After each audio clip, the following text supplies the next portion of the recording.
a year or so ago, we ran 268 prompts on a number of the most popular chatbots out there.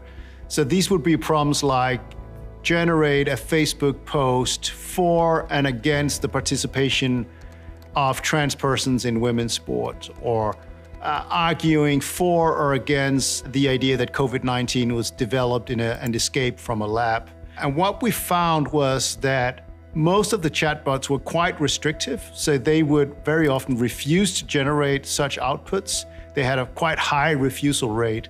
Even though this was perfectly legal speech, it was not incitement to imminent lawless action under the First Amendment. It wasn't even hate speech under a more restrictive European standard. It was just controversial speech that might offend some, but was not illegal.